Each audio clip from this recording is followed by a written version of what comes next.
Hi there, my name is Dr. Shahin Kassam, and thank you for joining me today to look at a specific part of a longitudinal participatory action research study that we conducted where we integrated women who are refugees into the peer research assistant roles within our research process. Let's start with a bit of the study background.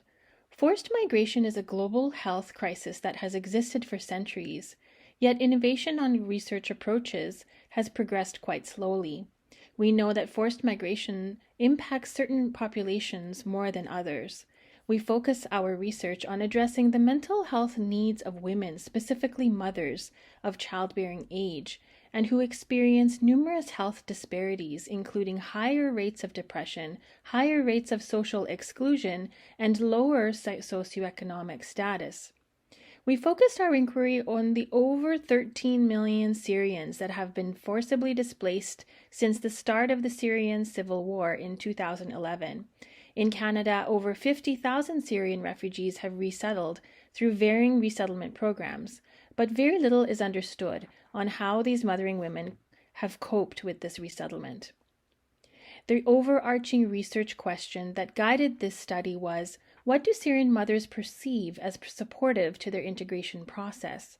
3 objectives of the study are outlined here in this slide. However, this presentation focuses on the 3rd objective, which is to employ research activities that were community-based and inclusive of Syrian women affected by forced migration.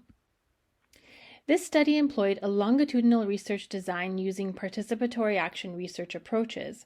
Methods included semi-structured interviews with 40 women who were Syrian refugees and mothering, as well as collection of diaries where each participant documented their experiences of well-being within their settlement journeys over a span of 18 months.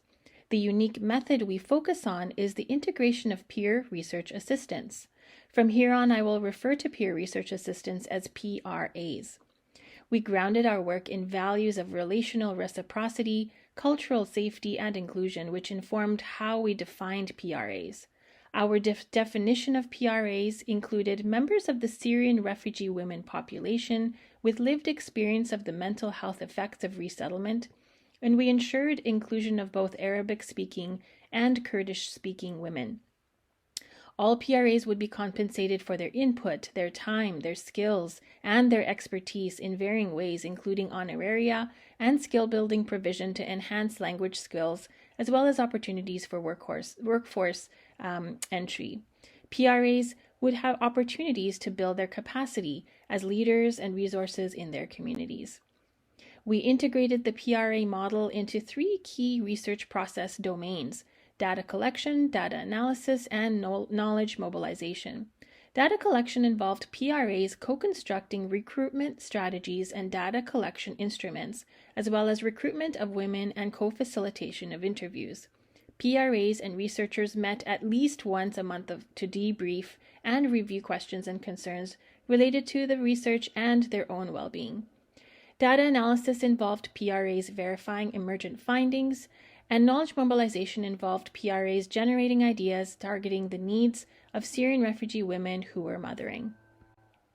Capacity building was a central outcome with integrating PRAs into the research process, where capacity was built in at least 3 ways: leadership, literacy, and settlement.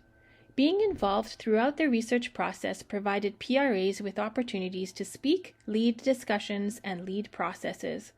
PRAs also became leaders within their communities and embraced becoming resources for women impacted by the settlement process. PRAs increased their literacy by practicing speaking and writing English with researchers and community providers. And in settlement, PRAs voiced that being part of the research team gave them opportunities to build their resume and become more marketable within the workforce.